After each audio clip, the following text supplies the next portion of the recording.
푹푹 찌는 여름, 인천의 한 노래교실에서 사람들이 한창 웅성대고 있었습니다.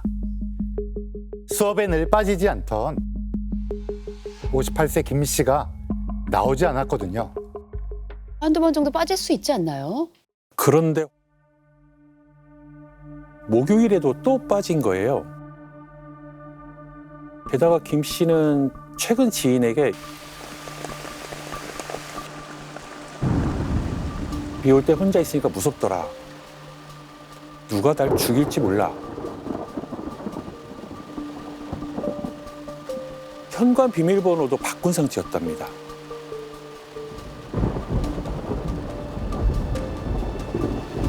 갑자기 죽음의 공포를 느낀다고요? 사흘 후에 이 동네 경찰 지구대에 한 남자가 찾아왔습니다. 저희 어머니가 사라졌어요. 사흘 전에 어머니 뵈러 갔는데 안 계셨고 지금까지 들어오지 않으셨어요. 아들이 실종 신고를 한 거네요. 김 씨의 둘째 아들이었어요. 오랜만에 본가에 갔더니 어머니가 보이질 않다는 겁니다.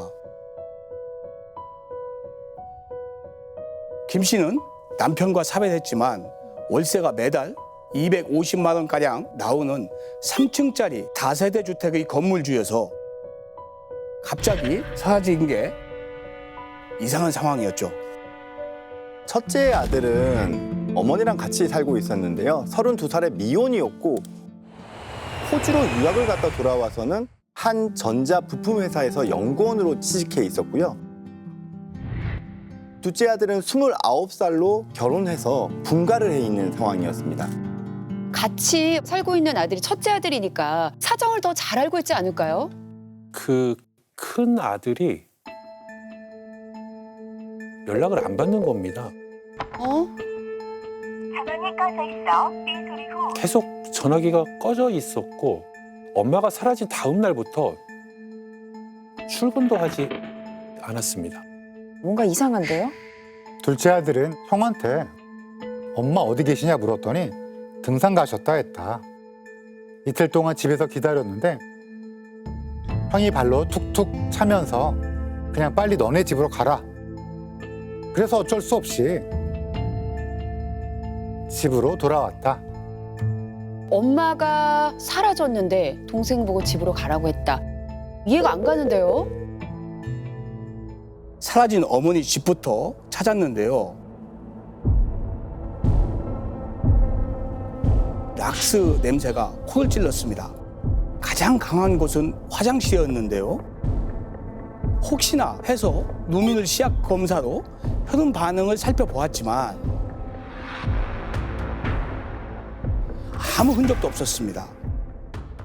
어머니를 빨리 찾으려면 신고부터 해야 되는데 동생이 집으로 돌려보낸 큰아들이 좀 수상하지 않나요? 큰아들도 어머니가 사라진 13일 저녁 7시쯤 여자친구한테 내일 만나자 라고 문자를 보낸 후부터 연락이 전혀 되지 않았습니다. 형의 차는 집 앞 주차장에 그대로 있었어요. 그런데 내비게이션, 블랙박스, 메모리 카드 다 사라진 상태였습니다. 뭔가 숨기는 것 같은데 형의 차량 번호를 추적해봤더니 어머니가 사라진 다음 날 오후 인천 집을 출발해 강릉, 동해, 울진을 거쳐서 봉화, 정선을 지났고요. 그 다음 날 새벽 인천 집으로 돌아왔습니다. 무려 730km 거리를 이동한 것이죠. 오. 운전자는 모자를 쓰고 있어서 얼굴은 보이지 않았고요. 하이패스 없이 현금과 통행증을 이용했습니다. 동해 톨게이트를 찾아가 그 시각 받은 통행증의 지문을 채취했는데요. 감식 결과 지문의 주인은 뜻밖에도 동생이었습니다.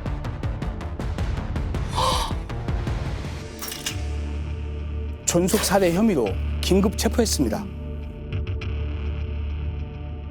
어머니, 형 어디 있냐 물었더니 차남은 어머니는 죽은 것 같다고 말을 하고 형은 살아있을 것 같다. 형이 어머니를 죽였을 것 같다고 진술을 한 것 같거든요. 실종 다음 날 형차를 몰고 강릉이랑 울진까지 왜 간 거냐 물었죠. 동생이 다 안 갔다, 기억나지 않는다면서 입을 꾹 닫았습니다. 그런데 그날 오후 3시 20분 이건 행사 왜 하신 거예요? 강원도는 갔다 오신 거 맞으세요? 하지 마시고요.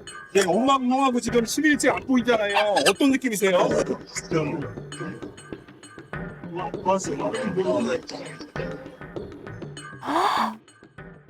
풀려난 건가요? 검찰이 긴급체포 승인을 기각한 겁니다. 시신도 없고 혈흔도 없으니까 확실한 증거가 없다는 거죠. 동생은 형사가 엄한 사람을 잡아서 강압수사했다 하면서 난리였습니다. 너무 답답한데요? 곧바로 수사본부가 차려졌는데요. 회의 중에 망치 네가 동생 부인 맡아 하는 겁니다. 왜 하필 아니죠? 묘하게 싸했거든요.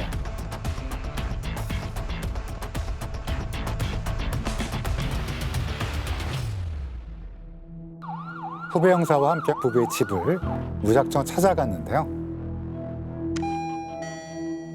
배를 눌렀는데도 답이 없는 거였습니다. 외출이라도 한 건가요? 문을 계속 두드렸더니 한참 후 딱 열렸는데요. 숨이 턱 막혔습니다. 무슨 일이 있었나요? 3평 정도 되는 원룸이거든요. 발 디딜 틈도 없이 방안이 온통 쓰레기인 거예요. 아내는 침대에 걸터 앉아 있었고 저와 후배는 바닥 쓰레기 틈을 겨우 비집고 앉았는데요. 시어머니 실종 당일 뭐 했냐라고 물었더니 아내는 전날 싸워서 남편이 집을 나가 본가에 간 것 같다. 그때 나는 컴퓨터로 뭘 검색했고 TV는 뭘 봤다. 술술 이야기를 하는 것입니다. 컴퓨터, 휴대폰은 물론 흙이나 혈흔이 묻었는지 옷도 다 수거했고요. 정화조까지 뜯어서 조사했습니다. 뭐가 있었나요? 나오지 않았습니다. 그런데 부부가 다 컴퓨터 메신저를 포맷을 한 거예요. 휴대폰도 다 초기화한 상태였고요. 그것도 사건 발생 이틀 전에. 야, 경찰 과학수사계에 맡겨서 휴대폰을 복원했는데 결과가 나오는 순간 수사팀이 다 뒤로 넘어졌습니다.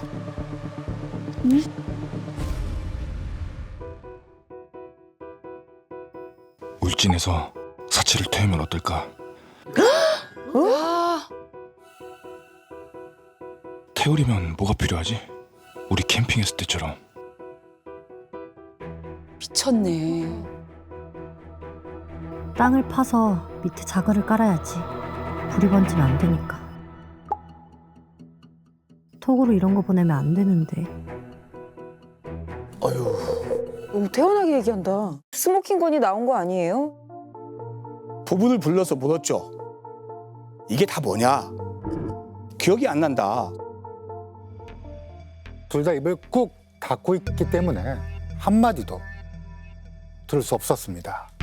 CCTV 없는 구간을 일부러 찾아서 이동하지 않았을까 싶어서 어머님 집, 부부 집, 강원도로 빠져나가는 문학 인터체인지를 삼각형으로 그려서 CCTV가 없는 코스의 블랙박스나 민간 CCTV를 전부 다 뒤져보기로 했습니다.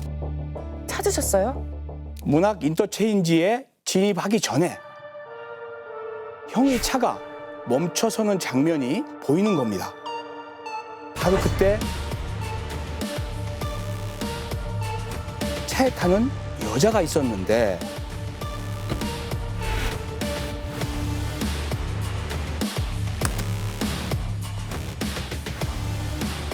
그 아내였습니다. 드디어 찾았네요. 결국 아내도 동승을 한 거네요. 그것도 뒷좌석에 숨어 타서 CCTV 상에서는 찍히지도 않았고요. 자기는 쭉 집에만 있었다고 했었는데 거짓말이에요. 다시 아내를 불러다가 당신 말 다 믿어요. 근데 차에는 왜 탔어? 뜨끔했겠다. 아내는 부부싸움을 하고 헤어졌는데 그 다음날 신랑이 화해하자고 여행 가자고 해서 탄 것이 기억난다. 그런데 수면제를 먹고 자서 기억나는 게 없다. 화해를 한다고 치면 옆자리에서 대부분 이야기하지 뒷자리에 앉는다고요? 아니 그리고 왜 수면제를 먹고 가요? 남편은 나는 아예 그 차를 몬 적이 없다. 그렇게 말을 했는데요. 그 아내는 남편이 차를 몰았다라고 정반대의 진술을 한 겁니다. 걸렸네. 부부가 말이 달라지기 시작했네요. 곧바로 아내한테 기억나는 것 다 적어달라고 제 수첩을 내밀었습니다. 그때 아내가 뭔가를 써내려가기 시작했는데요. 오, 이게 실제로 그때 수첩. 나한테 가족은 너밖에 없어. 용서해달라는 얘기를 반복. 술에 취하고 힘에 붙이는 숨소리. 무섭다. 난 사람이 아닌 것 같다. 울먹임. 용서를 구함. 자기가 아니고 남편이 저질렀다라는 뉘앙스로 보여지거든요. 아내는 그때 간 곳이 울진인데 남편이 어딘가에서 캐리어를 꺼내서 끌고 갔던 기억이 납니다. 울진에 시신이 있다는 거 아닌가요? 아내는 남편의 캐리어를 끌고 간 지점이 어딘지 종이에 그리기 시작했습니다. 그려진 약도를 따라가니 어느 야산이었는데요. 수색을 한참 했는데 특이해 보이는 건 없었습니다. 아, 뭐죠? 혹시 속인 건가요? 그래서 체포영장을 다시 신청하려고 합니다. 그런데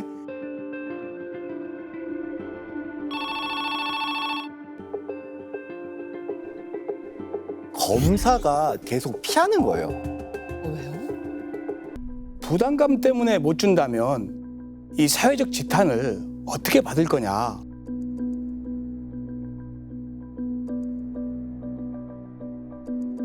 한 30분 정도 목에 핏대를 세우며 통화했거든요.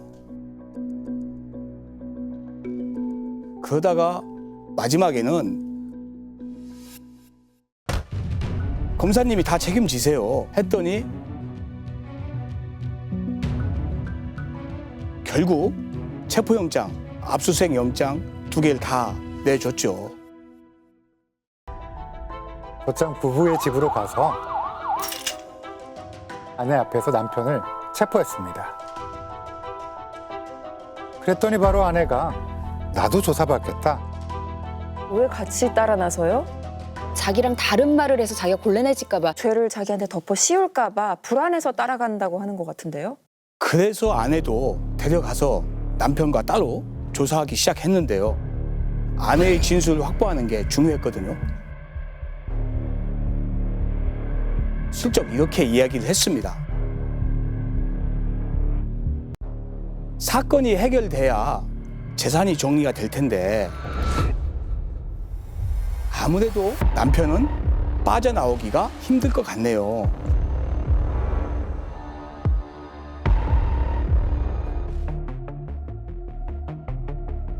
(15분도) 안 돼서 저 이제 다 기억났어요. 남편이 어디 갔는지 정확하게 제가 다시 갈 수 있어요. 눈을 감고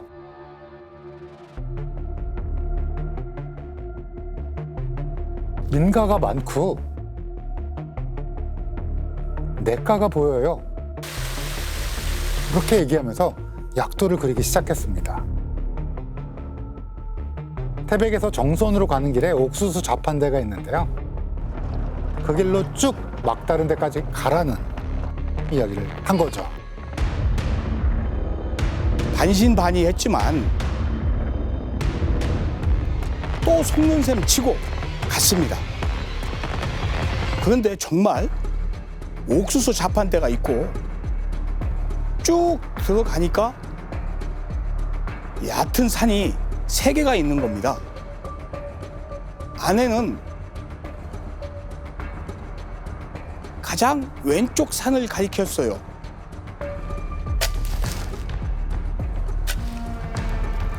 한 5분 이상 뒤져도 없는 겁니다. 설마 또 헛발치기 한 건가요? 다들 실망하고 내려가는데 그때 저도 모르게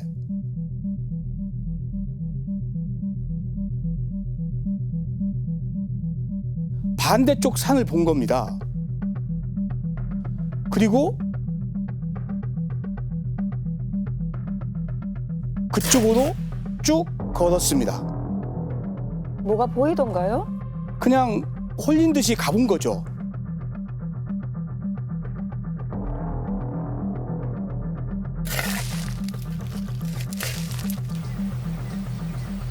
그런데 1.5km쯤 가니까 커다란 덩어리가 권색 담요로 덮여 있었고 그 위로 비닐이 쌓여 있는 겁니다. 햇빛을 받아서 반짝반짝 빛났던 건데요. 그 순간 동작 그만!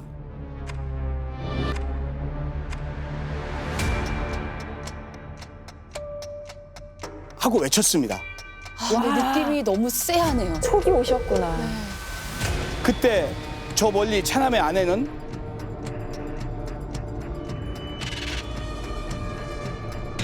바로 그 자리에서 실신했습니다.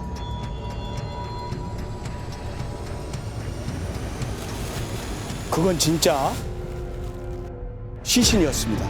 어떡해. 게다가 턱뼈가 없었습니다. 왜 없어요? 아마 범인이 시신의 치아를 제거하는 과정에서 함몰된 것 같고요.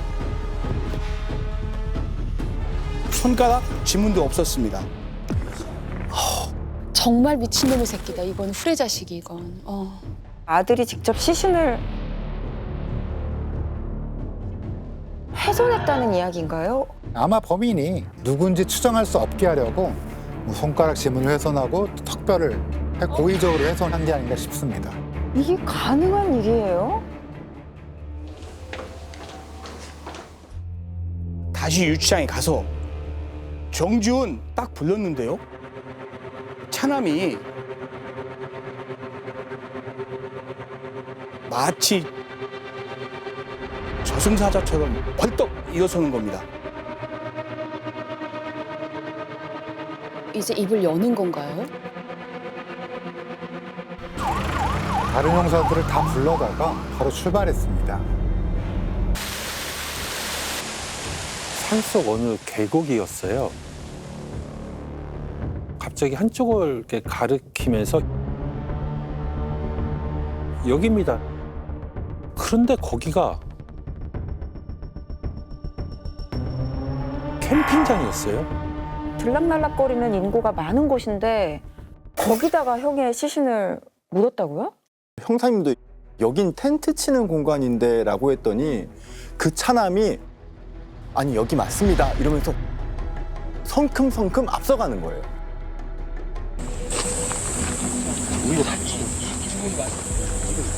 정확한 것 같아, 여기가? 차남이 지목한 지점에서 수사팀이 땅을 파기 시작합니다. 잠시 후에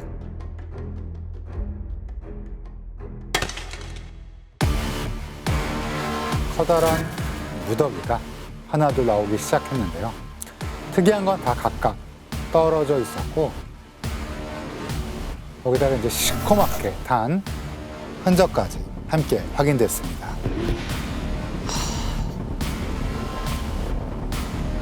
너 형 몸에 손댔어? 라고 했더니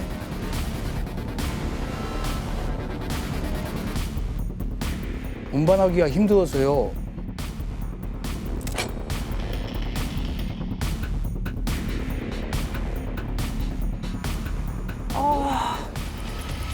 자기 아내랑 나눈 문자대로 시신을 태우고 손가락 끝마디를 도려낸 후 치아도 다 없앤 상태였습니다. 너무 끔찍해요. 대체 어쩌다가 이런 짓까지 벌인 건가요? 차남 부부는 동갑내기로 처음 사귀기 시작한 건 차남이 군에서 제대한 21살 무렵이었습니다. 그런데 5년 전 아버지가 돌아가셨을 때 물심양면으로 열심히 도와주는 모습을 보시고 마음이 열려서 승낙하게 된 거죠.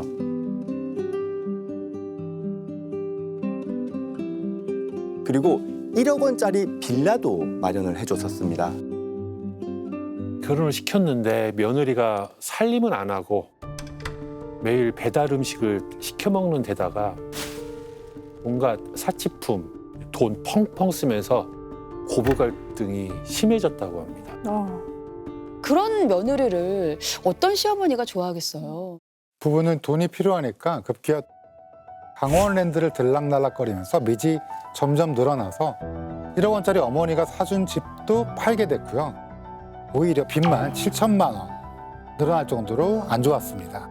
완전 흥청망청 살았다는 얘긴데 빚 이자까지 합쳐서 고정 지출이 한 달에 500만 원이나 됐고요. 남편이 킥서비스 일을 해서 매달 270만 원 정도 벌었는데 생활비가 턱없이 부족했던 거죠. 결국 그 부부가 생각해낸 게 어머니였습니다. 단순하게 손 벌리다가 안 되니까 나중에는 어머니 우리 사기당했어요 라고 거짓말까지 하면서 도와달라고 했는데요. 그런 얄팍한 수를 어머니가 모르실 리가 없잖아요. 단호하게 거절했습니다. 돈을 해줘봤자 금방 또 밑빠진 독처럼 금방 없어질 텐데. 그 상황에서 둘째 아들 부부는 어머니가 돈을 안 줘? 그러면 뺏어야지. 이렇게까지 가게 된 겁니다. 사건 발생 일주일 전에 수면제를 구입을 했고요. 시신을 태울 신나와 밧줄, 장갑, 청테이프까지 모두 탔습니다. 그리고 아내와 함께 혈흔 지을 때 쓸 락스까지 구매를 한 거죠. 집에 들어서자마자 났다는 그 락스 냄새. 범행 도구를 차곡차곡 사모으면서 준비를 했다는 건데 정말 믿기지가 않아요. 사건 당일 차남은 돈 빌려달라 얘기하러 어머니를 찾았는데요. 어머니가 거절하자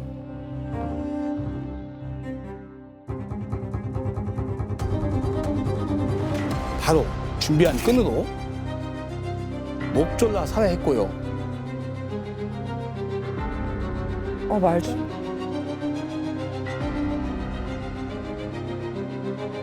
지문을 도려내고 치아를 없앤 다음 가방에 넣어 차에 실었습니다. 미쳤군 진짜. 그날 오후 형한테 연락해서 아내와 이혼하겠다면서 상의를 좀 해달라고 만나자고 요구를 했습니다. 그리고 술에 수면제를 타서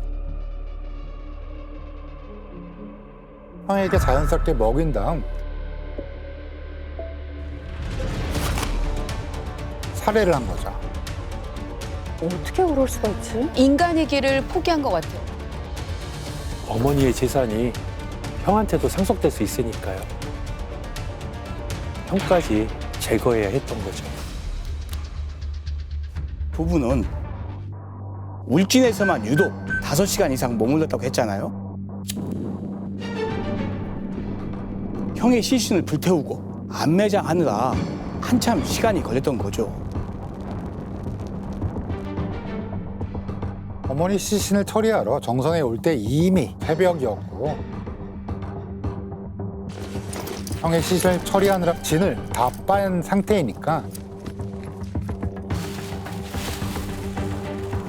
어머니 시신은 그냥 야산 풀밭에 방치해 두고 온 겁니다. 남도 아니고 배 아파서 낳은 자식인데 어떻게 그럴 수가 있을까요? 차남은 기소된 다음에 국민참여재판을 신청했어요. 국민참여재판하면 사형은 거의 안 나오죠.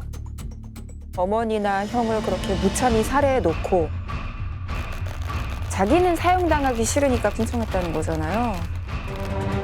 차남에 대한 재판은 사형이 선고됐습니다. 이거는 국민참여재판 역사상 최초의 사례였어요. 사형만은 피하고 싶어서 끝까지 머리를 썼는데도 그런데 항소심에서 무기징역으로 감형됐어요. 왜 감형이 됐죠? 친척들이 선처를 호소하기도 했고요. 피살자가 2명 이하이므로 사형 판결까지 가기에는 이제 정상 참작의 요소가 있다. 한 명이 아니라 2명이었으니까 더 중한 건데 도대체 몇 명이 피해를 당해야지 그게 사형까지 가는 거예요? 여러모로 이해가 가지 않습니다. 자식이 사실은 여러 명 키우다 보면 뭘 해도 잘 안 되는 자식. 집집마다 꼭 한 자식이 있는데요. 둘째 아들은 어머니한테 평생 아픈 손가락이었을 텐데 그걸 모르고 이런 짐승과도 같은 범행을 저질렀다는 게 참 안타깝습니다. 어머니가 마지막까지 자식 걱정에 눈을 못 감으셨을 것 같아서 그게 너무 가슴이 아픕니다.